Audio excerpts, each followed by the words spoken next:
Let's go ahead and jump right into it here. So welcome to our second Conversations on Innovation, hosted by the Beyond program at Cedarville University. We are known for entrepreneurship and innovation, and we're excited to grow that program and hold special events like this for all students, faculty, and staff to watch. Tonight we have with us David Bates, a managing partner and CEO of Wise Insights. And yes, you can hop down LinkedIn right now and go connect with him. You should see the spelling of his name right under his profile here in Zoom, so you can just look him up on LinkedIn. And feel free to connect while we continue to move on here. And real quick, let's make sure we have non-active participants. Keep your mics muted throughout the duration, if you will, because otherwise we get some crazy feedback and weird noises in the recording. If you do have a question, as I mentioned earlier, please drop it in the chat. That gives me an opportunity to verbally repeat the question for those who are listening to a recording in the future. And it also allows our guests to read it in the chat as well.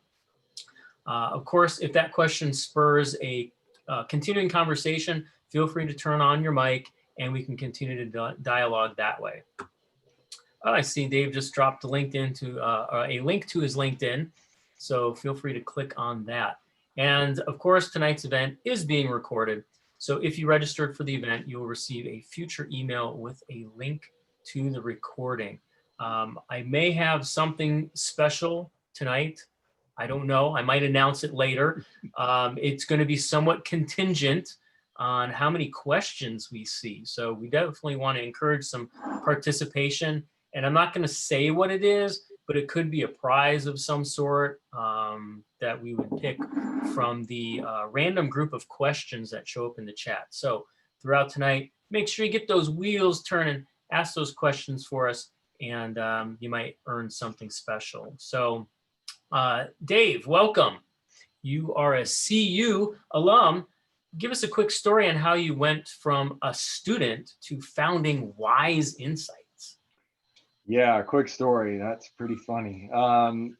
So I graduated from Cedarville when, like you, when it was a college. And I got my first job at IBM as a technical writer. So I had a double major in English, and then it was professional writing was just a specialty. But I left Cedarville with a organizational communications and English with a specialty in professional writing. And I started off as a writer in a small group in Kentucky that was bringing to market these new personal computers for IBM.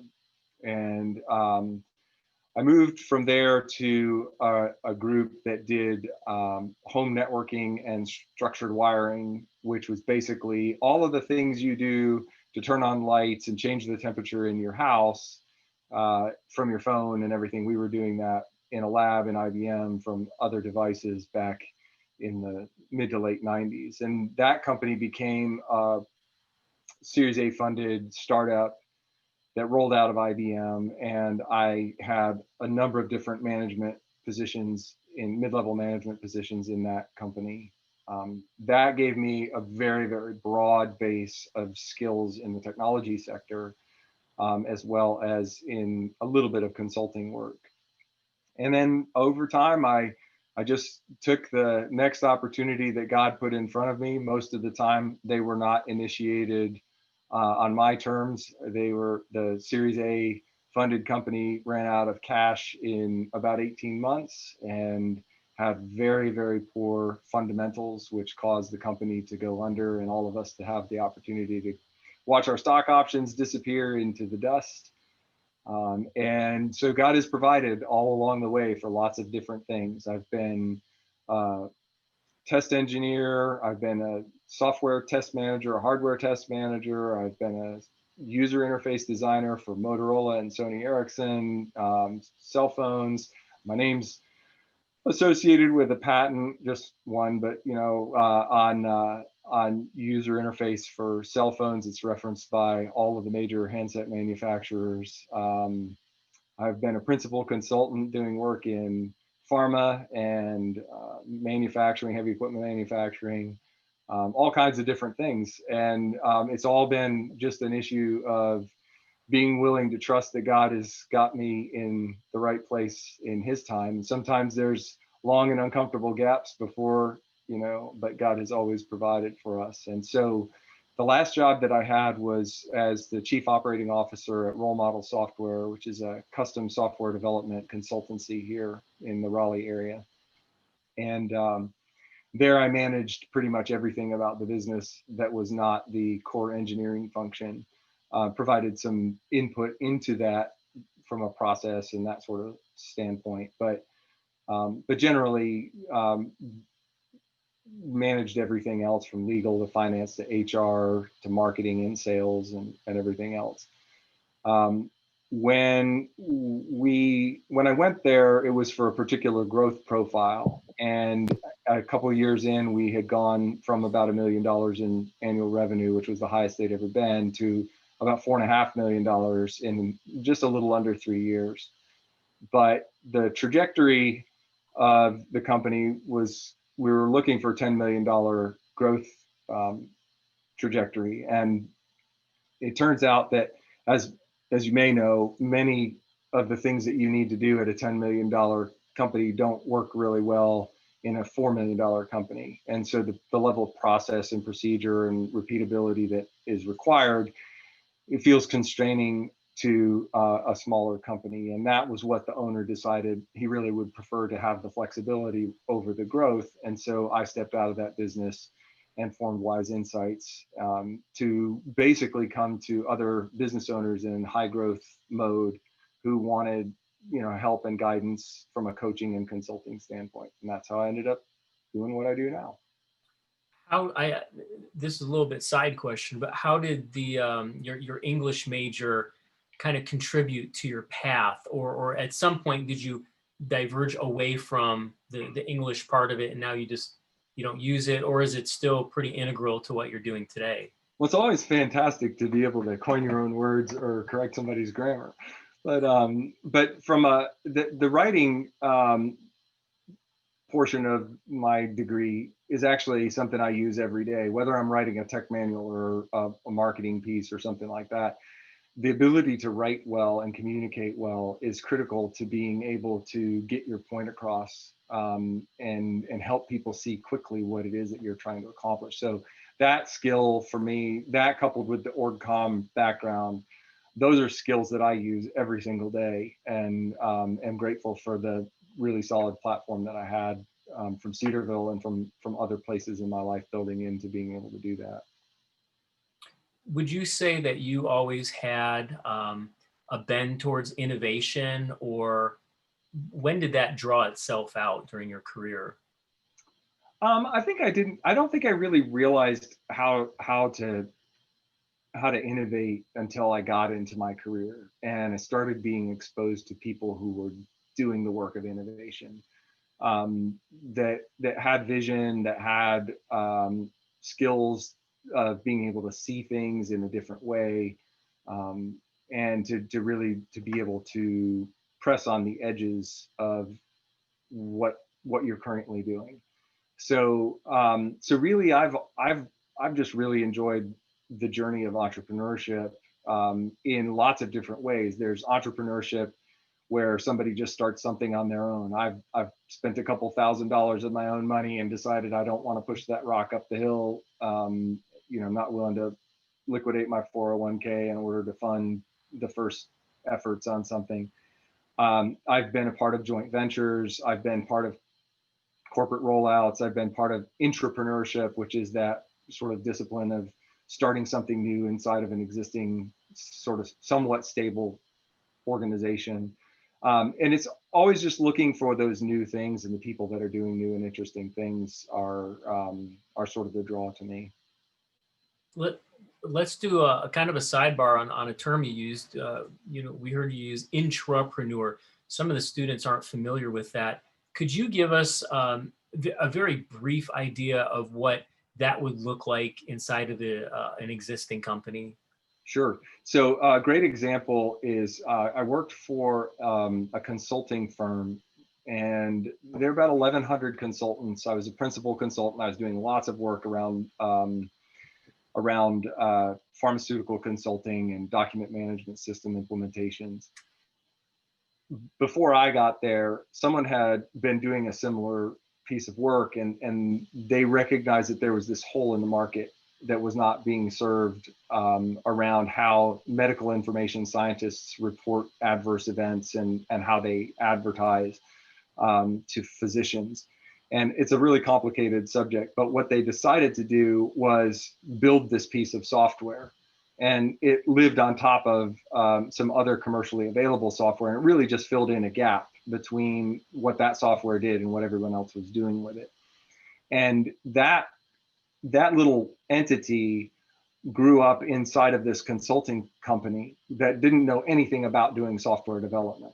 So when I arrived in the team, I began to help out with the things that I knew about how to do, sort of technology development within the services company. And we were working to try to help the executive team at the services company really understand that the way you do software development, the way you bring it to market, and the way you manage the product is fundamentally different than anything that you do in the services space, which is usually client driven. It's works for hire, those sorts of things.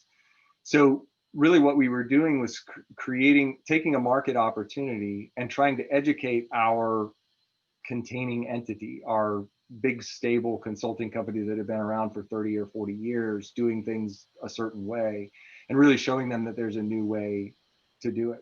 In the end, for me, at one point, through a layoff, I actually turned around and put in a bid to buy the group that laid me off. And I went to pitch to venture capitalists and investment bankers, and ultimately we couldn't come to terms on the value of the intellectual property and the pipeline erosions that were occurring while we were in the due diligence phase. But that company ended up persisting with that software until a number of years later, when they finally decided that they really truly didn't know what they were doing with it, and then they just shut the whole thing down and people left and went somewhere else.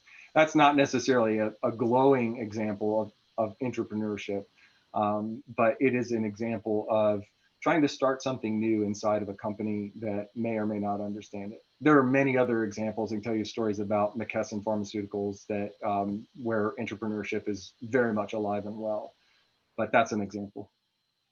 Now, what you described seemed like a very complicated process in terms of buying a company, having it valuated, even investing in companies.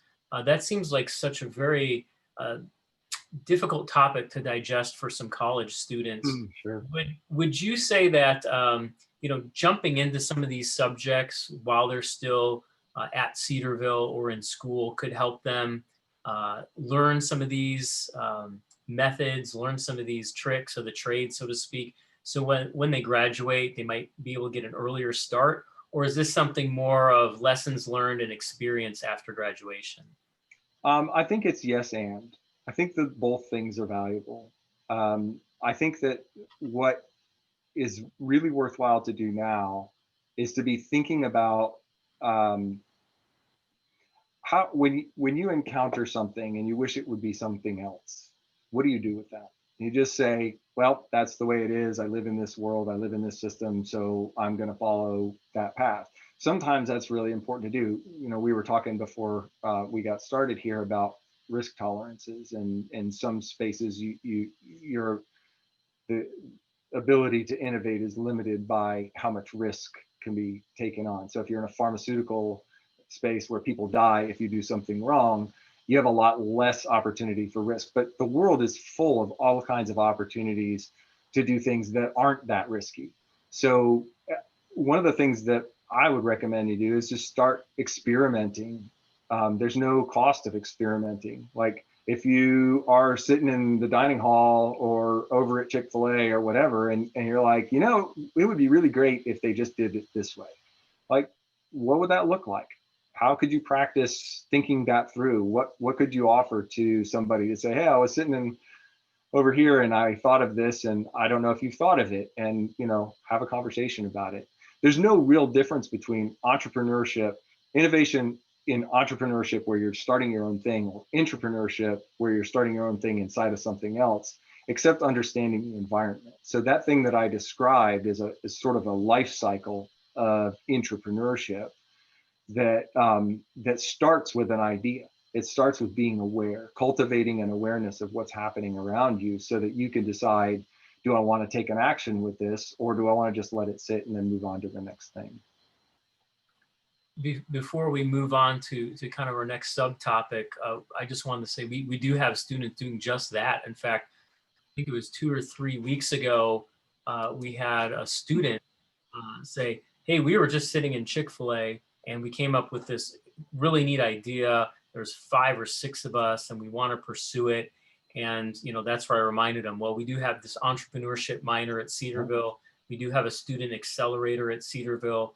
And we just have a plethora of resources that are inherent to what we'll call the Cedarville Nation, that is partners, friends, even financing, that are looking for opportunities for students to come out of their shell, so to speak, and take a little bit of a risk and start developing something. So just kind of a reminder to our audience there, which is mostly students, that we do have that here at Cedarville. It's funny because you said that, and I didn't have any idea about Chick-fil-A, but one of the things that that always makes that interesting is, something about food or coffee or whatever, and the presence of napkins. Business plans are oftentimes, just sketched out. The first ideas are on a napkin over food or something like that. So it's a great example. When we first spoke, you shared this concept of innovation whiplash. And so I'm wondering, can you briefly describe to everybody that's tuned in what you mean by that term? Sure. And I'd love to own the term whiplash, but it's not original to me in a similar kind of related context. But whiplash happens when you're going one way and then all of a sudden you're going another way, right? And your body has to actually, your body and your head have to be traveling in the same direction. And one of the things that we see a lot of times when we're coaching leaders in high growth businesses is that they tend to get lots and lots of ideas. And that in of itself is fantastic. That we need idea engines.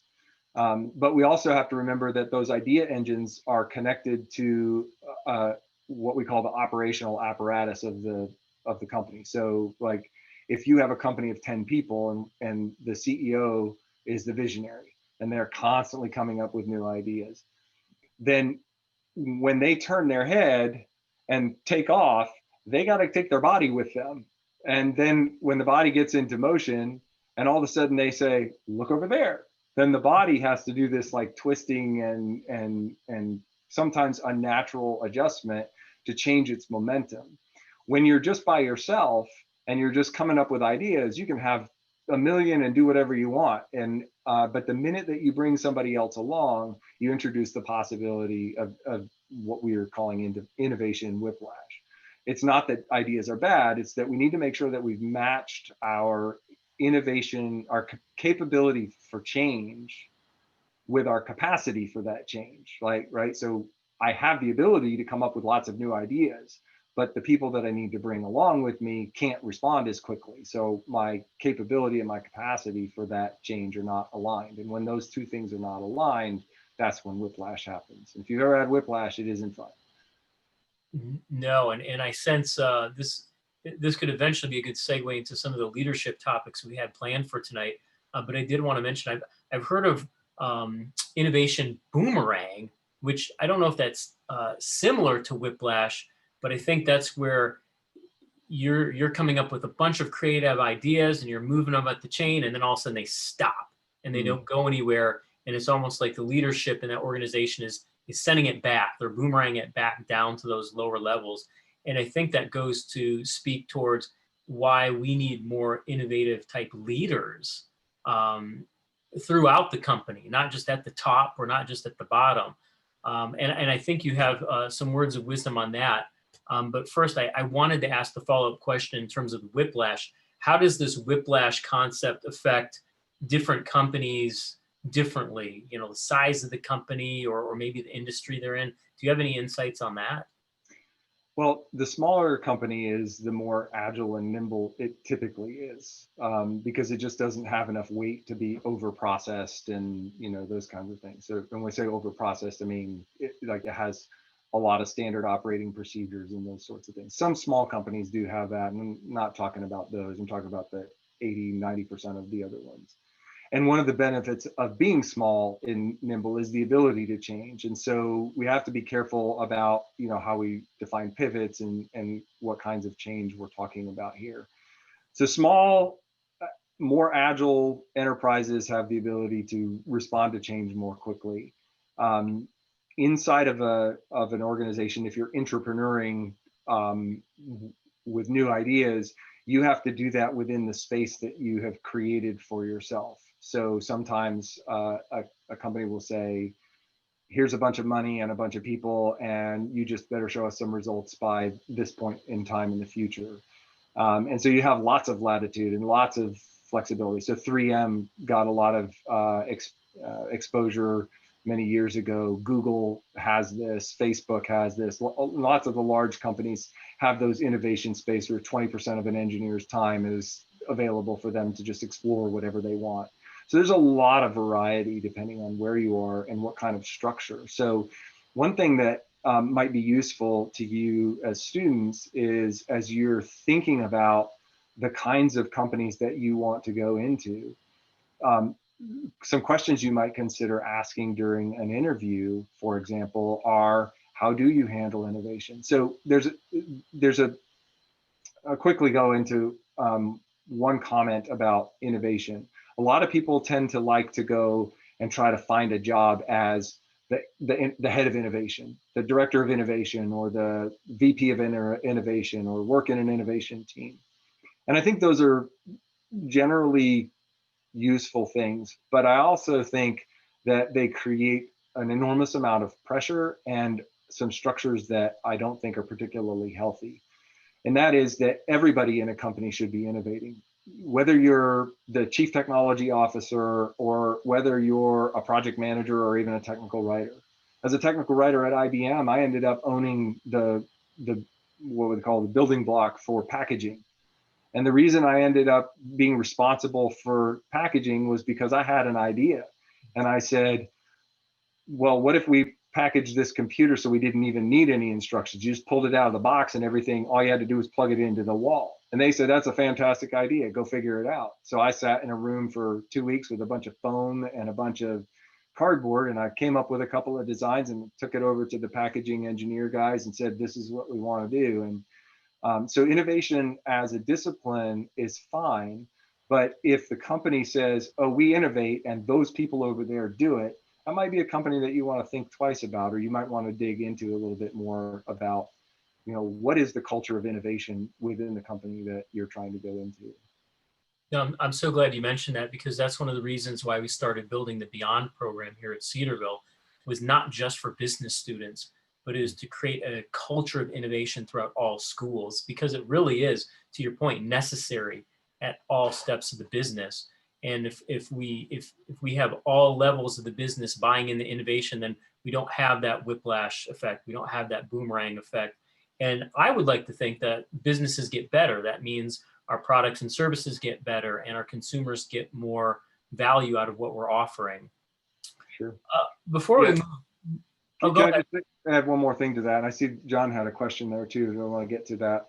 But there's a tension that exists, and I think it's important for all of us to sort of remember, not just as students transitioning from academia to industry, but also as people who are either recent or longtime members of the professional world. And that is that thing that feels like a boomerang. um, Sometimes there's a perspective that we don't have, and so we can push a lot of ideas up the chain, but the higher up the chain you go, oftentimes you have a different set of responsibilities and a different set of reporting requirements and a different set of needs. So no is not an uncommon response as you get into sort of those larger organizations, more established kinds of entities. And it's not any different than entrepreneurship where the market says no. And you have to realize that the thing you want to build maybe isn't something that the market values, or you haven't found the smallest viable audience or minimum viable audience for the thing you want to build. So there is this concept of downward pressure on innovation. And what I recommend that people do is to really dedicate themselves to understanding the why. If you feel like you're pushing innovation and it's constantly coming back to you, the natural tendency is to say, I'm in an environment that doesn't value innovation. But there is just a good an opportunity for it to be true that you don't have a good enough understanding yet of the construct in which you're trying to innovate. So it's kind of a both and situation where we're responsible to innovate, and we're also responsible to understand the context into which we're trying to put that innovation. Good. I'm going to go ahead and read John's question because I want to get to questions. Hey, can we have John come off of mute and ask it? Because he might unpack a little bit more, or is that like out of band? John, do you want to ask your question on the mic, or do you want me to ask it? I can ask, yeah. Perfect. Okay, so how have you balanced the principles of business in your work environment while also maintaining solid stances in the principles of Christianity? And in your pursuit of that, have you ever been behind the curve of a fellow employee or a peer in the workplace? Yeah, it's a great question. And I think the first thing is that as believers, we anchor everything that we do in our faith, right? It's pervasive. It's not, we're not two different people where we're faith on one hand and business on the other hand. So there's lots of biblical precedent for that, and you all know that. Biblical principles underpin everything that we do. So we talk about biblical principle of integrity, right? We're not supposed to lie. So when we're in a situation in which we're confronted with, hey, the most expedient solution at the moment feels like just fudging a little bit over here. Sometimes by telling the truth, you end up in a really tricky spot. What I have found is that if I act in integrity to the biblical principles, and I treat every person that I'm working with respect and the dignity of realizing that the image of God is in every person, whether they're redeemed or whether they're not, then it's my duty to represent Christ well to them, whether or not I say to them, I'm telling you this because I'm a Christian, or I'm just telling you this because, you know, maybe at that moment it's not the right time to be overt in the testimony, but there's another opportunity for it. Here's an example, and I have many of them.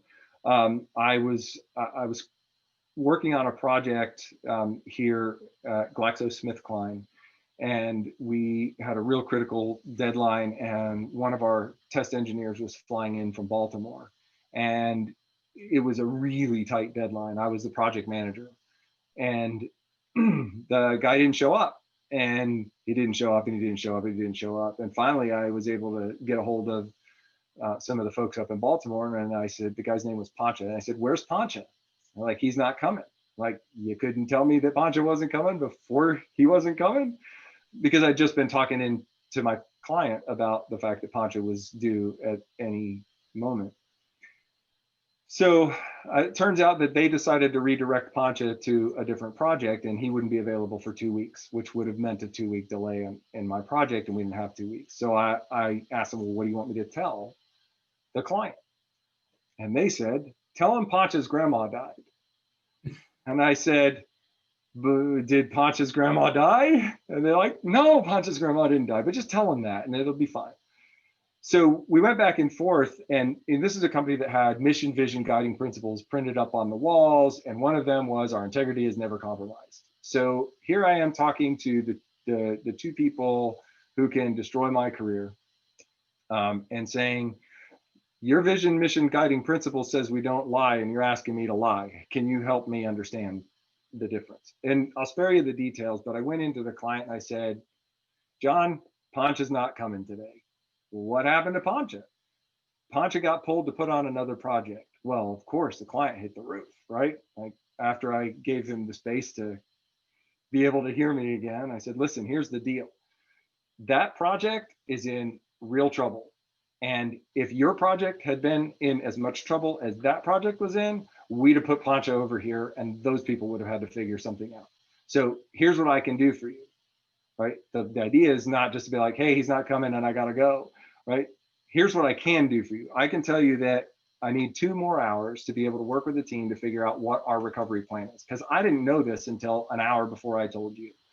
So the client actually thought that that was fantastic, was really happy, thanked me for my honesty.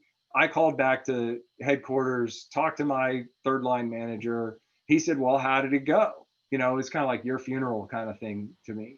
How'd it go? I'm like, yeah, he's really happy. What'd you do? I told him the truth.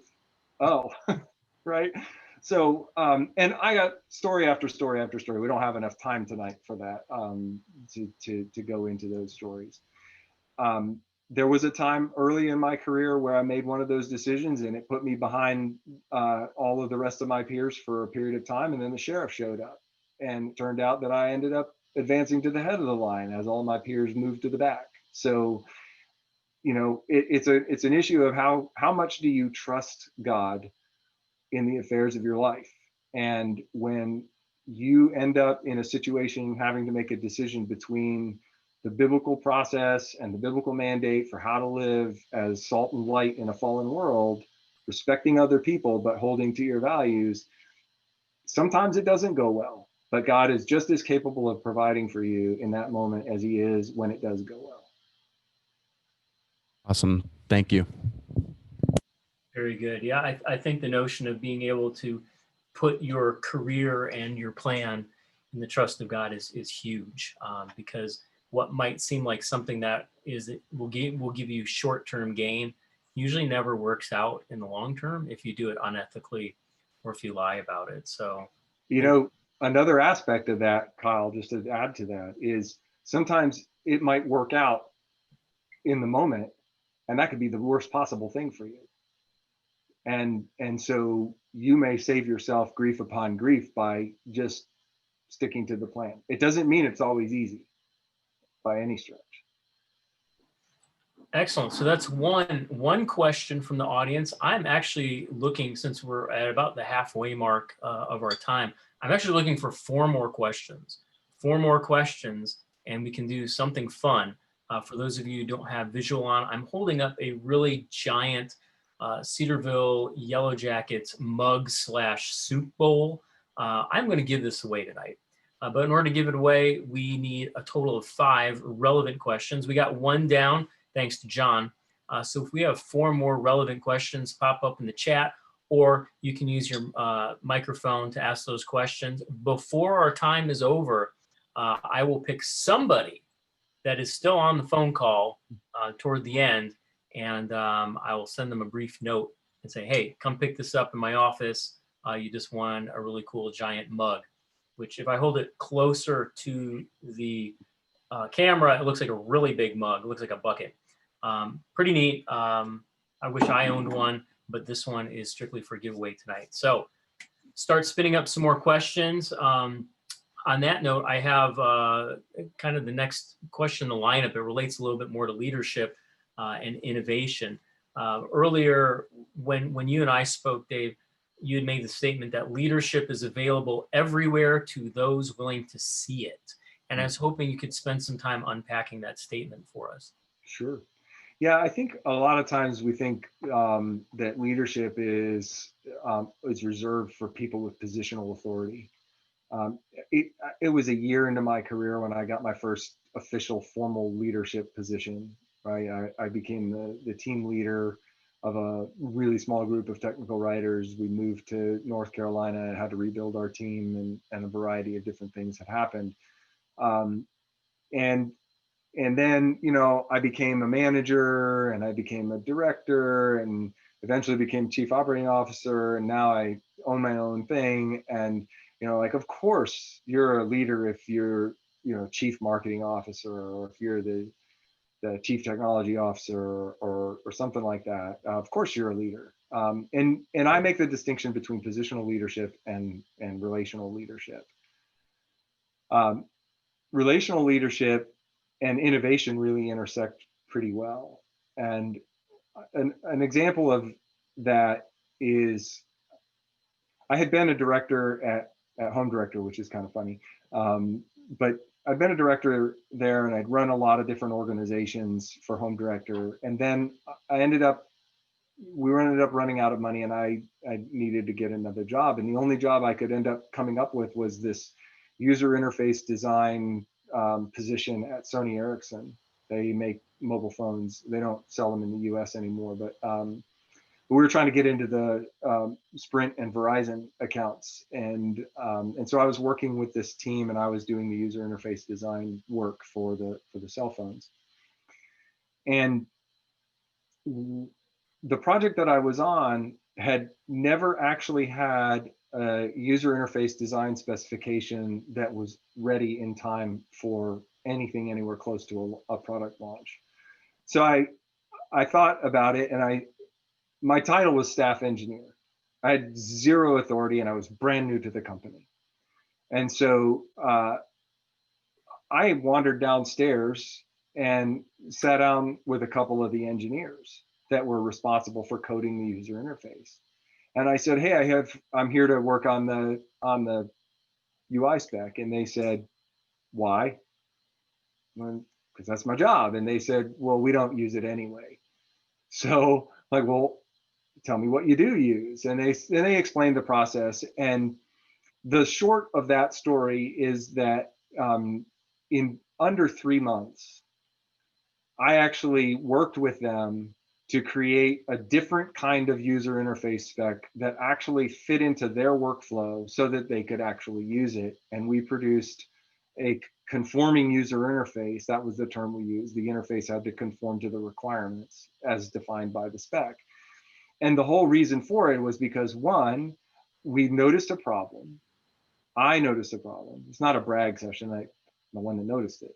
I noticed the problem. I sat down and I asked other people to be involved in a solution to that problem, and I found out what would work for them. And then I made the connections between the two, which are, this is what will work for us, this is what will work for you. We negotiated, we found the things that needed to be done, and then we did it.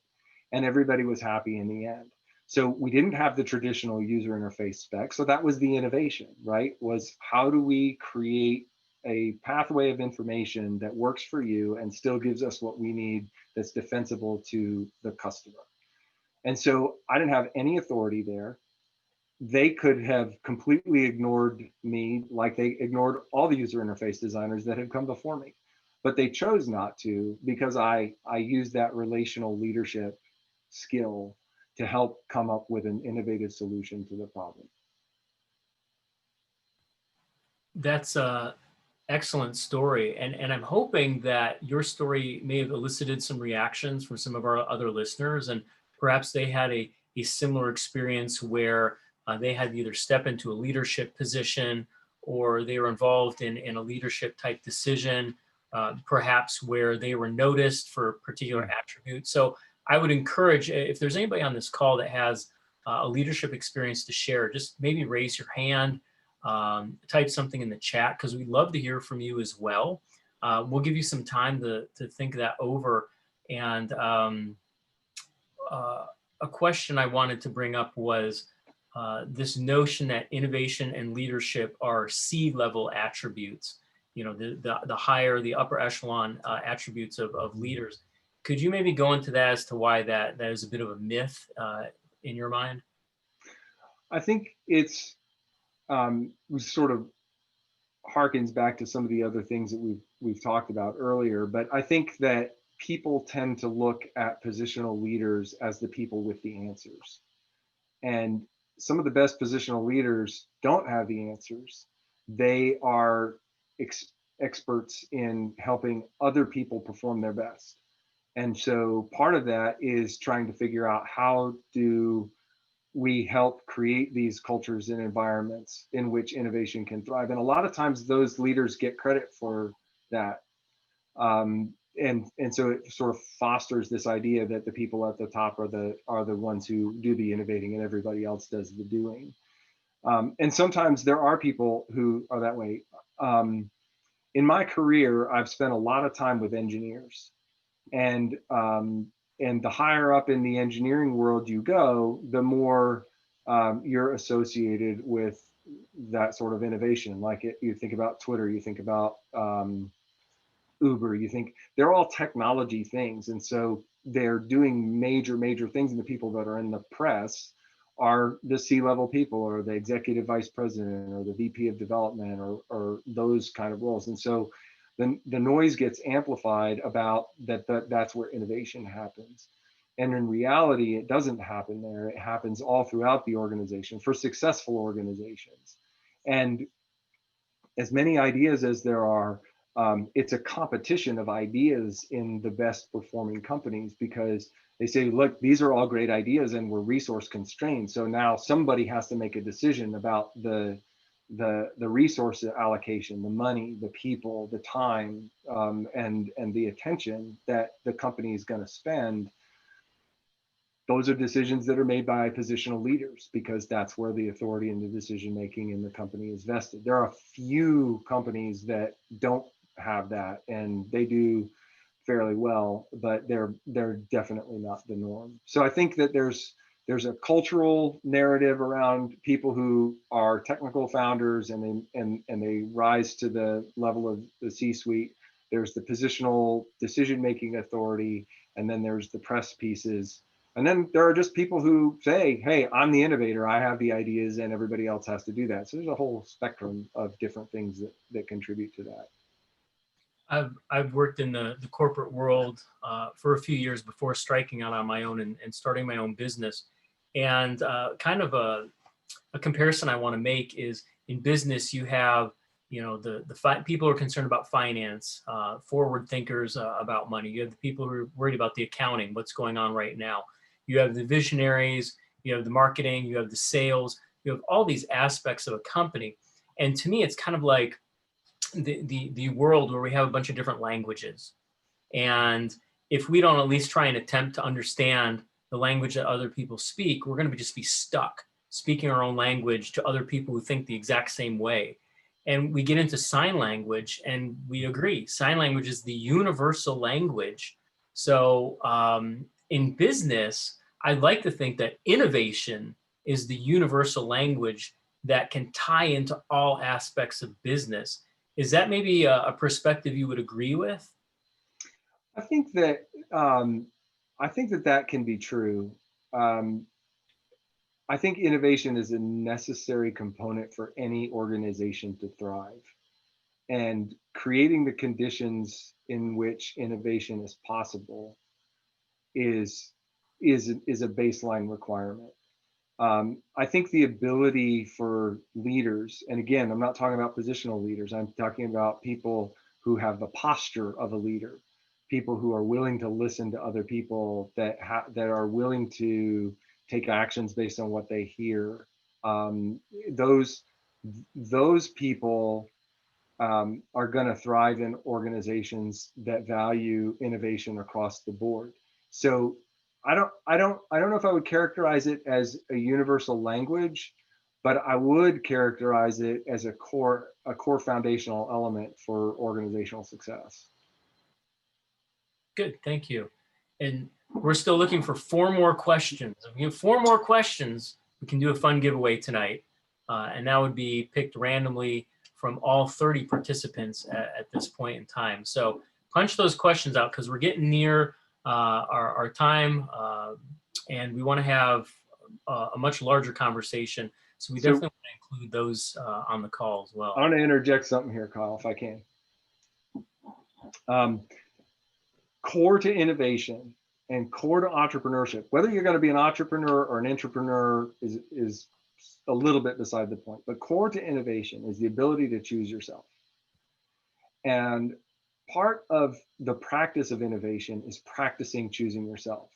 Statistically, someone of the 27 of the participants here who haven't spoken yet has a question.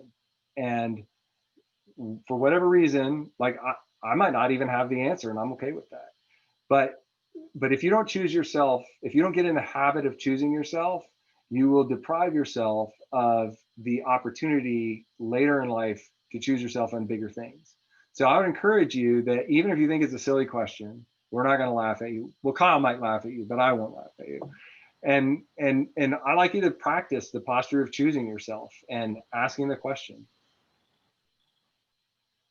Well, that sparked something. So Go, Madeline. yeah, we have a question from Madeline who asks, do you believe innovation is something that people can learn? And if so, how do we encourage innovation in our communities?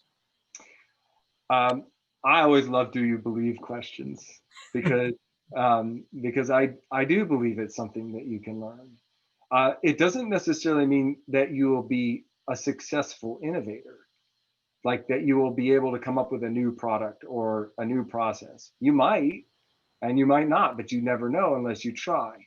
And I mentioned before, it's about cultivating the practice. So, we were doing something the other day in the kitchen, and I said to my son, you know, if you fire up that 3D printer you've got over there and we make this thing, it's going to make that problem a whole lot easier for mom in the kitchen. He's like, I could totally do that. The only reason we haven't done it is because I haven't sat down and drawn it for him, and he hasn't decided to pick it up on his own. So it's absolutely something you can learn because it's a process of learning to see differently. It's, I have this problem. Well, I sure wish somebody would solve it.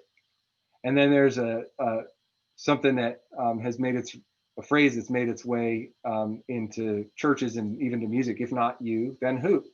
Right? So why not be you? Why not practice innovation? The question about how do we encourage innovation within our communities is probably different depending on what kind of community you're talking about. I'm a part of the Kauffman Foundation's 1 Million Cups. They have chapters, entrepreneurial community development chapters all over the country, and we have one here in the RTP area of North Carolina.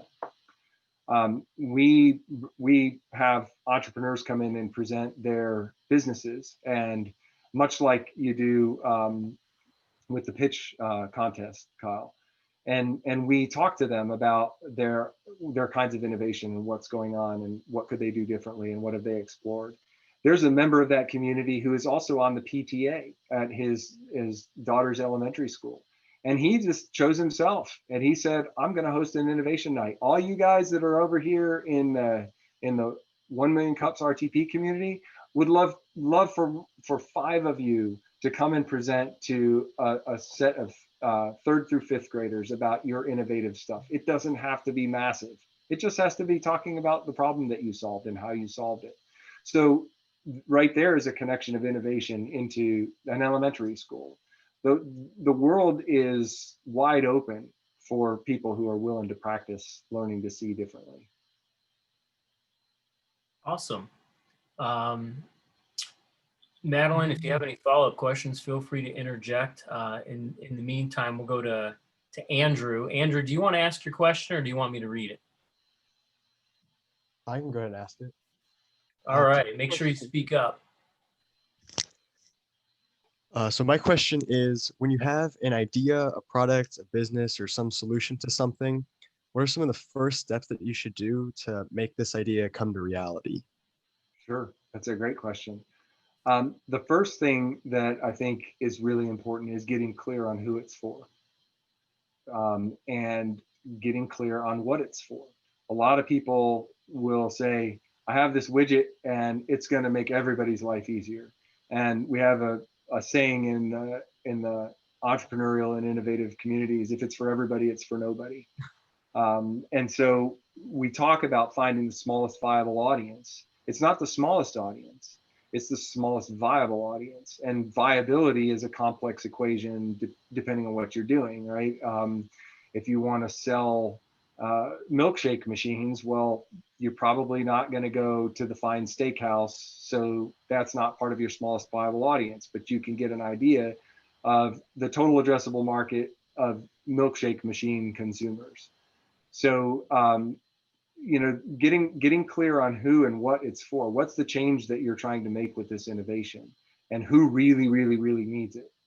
Who really at their base level needs it? So getting clear on those things, getting clear on what is it, in fact, is it this broad thing with lots and lots of moving parts, or is it this small thing that you start with and then you iterate out from there? Getting clear on who and what it's for is one of the most important fundamental things. Then there's all kinds of tools that you can use and follow to try to learn how to test the market, to find a beachhead market, to test product market fit. You don't need a big budget. If you're trying to do software, sometimes it's as simple as, I've seen it as simple as somebody grabbing a set of Post-its and drawing some stuff up on their Post-its and putting them in front of people and saying, if you had software that did this, would you buy it? Right? So they haven't spent a dime in code, and they've found 5 or 10 customers that are willing to buy the thing that they have in mind to build. So there's lots and lots of resources that you can use to learn how to take those next steps, but being that clear right up front is super important. Awesome. And that puts us at 4 questions, because we've got JP writing in. So we just need one more, and we're going to do a giveaway here at the end for a mug. JP, do you want to ask your question?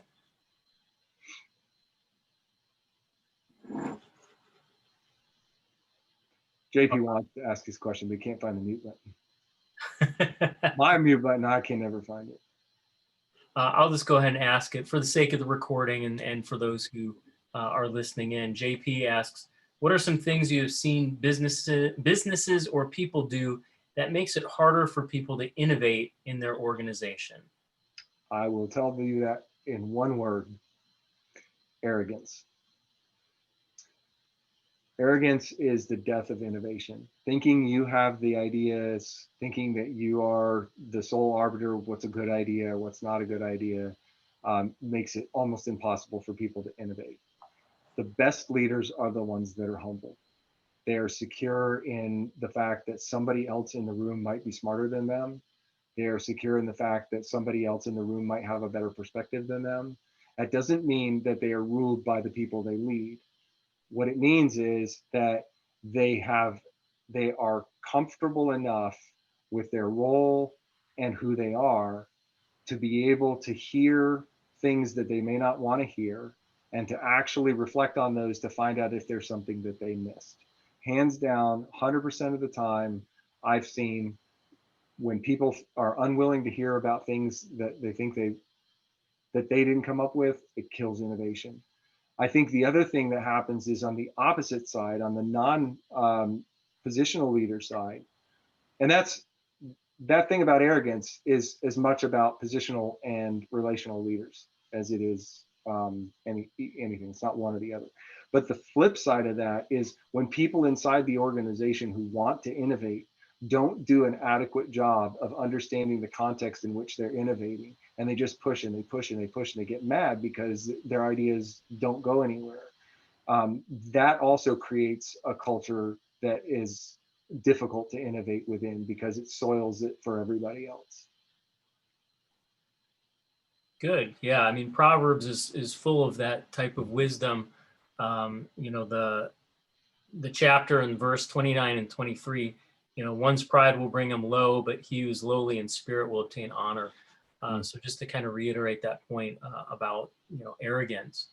Yay, hey, we got Andrew asking up a follow-up question. That does make 5. So stick around. We'll do this giveaway. But in the meantime, Andrew, since we know you have your mic on, would you mind asking your question for us? Yeah. How do you overcome hurdles when starting a business, such as low funding? Yeah, you overcome the hurdles the same way you overcome them when you have lots of funding. A lot of people think that funding is the answer to everything. But I realize that you're asking about one hurdle, such as low funding. Another hurdle might be I don't have I don't have the skill, right? And which is a pseudo for low funding, because if you had enough money, you could hire somebody with the skill.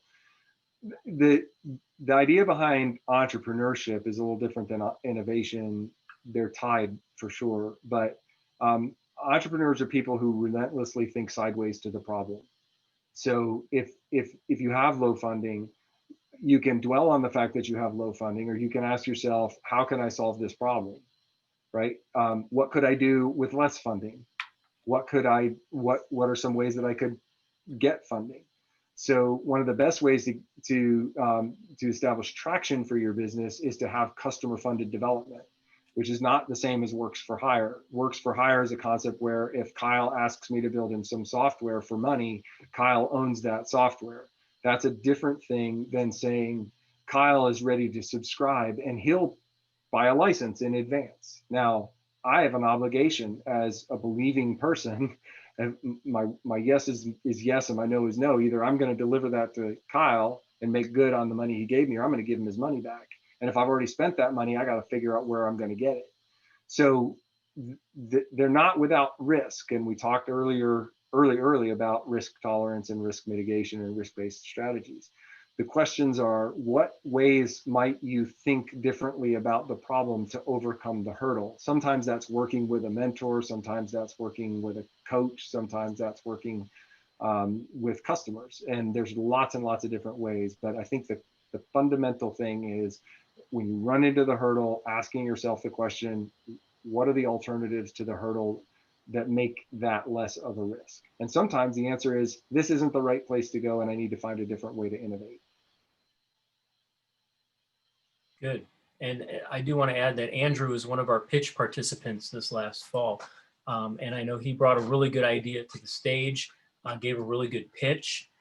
So I'm glad he's been thinking about this and asking some of these questions.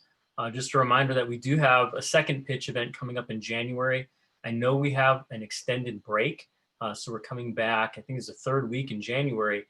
That should give some of our innovative students a long time to think about a problem they can solve and maybe put together a neat product or service that they feel people would be willing to pay for. We are coming up on 8 o'clock, and just to be respectful of everybody's time, we probably want to go ahead and wrap up.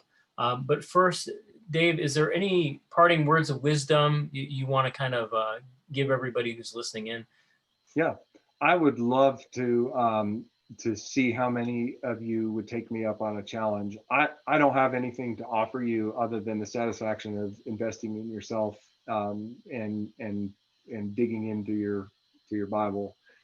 I've alluded a couple of times to the importance of listening. And I believe that my company's name is Wise Insights. And the reason for that is not because I feel like I have a lot of wisdom, but it's because I define wisdom as the timely application of knowledge. You can know all kinds of things, but if you don't know how to apply it at a given time, it's not really helpful. And I like to reflect on, Kyle brought it up earlier, on the book of Proverbs. It says a tremendous amount about wisdom. And I did a study earlier this year with my daughter. She's 13. And we went through the book of Proverbs. We did a chapter at a time. And I had her identify all of the places in Proverbs that talk about wisdom, understanding, and insight. And I would encourage you to do the same and add to that one thing and look at the way wisdom is transacted. Wisdom calls in the street, and the simple listen. The wise become wise because they listen to wisdom and instruction. I would encourage you to sit down, maybe over the break even, and I would love to hear from you that you did this. Or what, just an email or a LinkedIn note about what you observed about wisdom and the importance of listening. What does that tie for you, and what do you see? I think you'll be shocked at how much you see about wisdom, insight, and understanding, and the way that listening has a factor. So as an innovator, as a student who cares about innovation, and a soon-to-be professional, because I think you mentioned that you have some staff here too. What can you commit to be a listening leader as you look to have an impact in people's lives, both as an innovator, but even as a person, as a believer in affecting a fallen world. So that would be my challenge. I'd love to hear 30 days from now that at least one of you took up the challenge, read through, identified those things, and told me what you learned. I think out of 28 people, I would imagine at least one of you would take me up on that. Very good. All right. If there's no parting questions for Dave or myself, I threw the suction cup dart at the screen at the boxes here, and it did land on somebody. So the magic dart picked Drew Stats as the winner of our wonderful Yellow Jackets coffee mug here. So Drew, please reach out to me. Now, in the event that I do not hear from Drew, I have a screen capture of our call today, and so I'll just keep throwing darts until I get a response from somebody. But I think giveaways are kind of fun, and I really appreciate the participation from the audience. And Dave, thank you so much for carving out an hour of your time to share some of your thoughts and wisdom with our ecosystem here at Cedarville. That's really all the time we have. Do connect with Dave on LinkedIn. Be sure to reach out to the Beyond program here at Cedarville to see how you might fit into it. And we do plan on having more conversations on innovation. I don't know if we're going to be having one before the semester is over. I know the students are extremely busy. Maybe we'll do one during the break, but we'll continue to have some guests on. And in the meantime, reach out with any questions or comments. So thanks for participating tonight. Thanks for having me, Kyle, and everybody else. All right. Good night, everyone.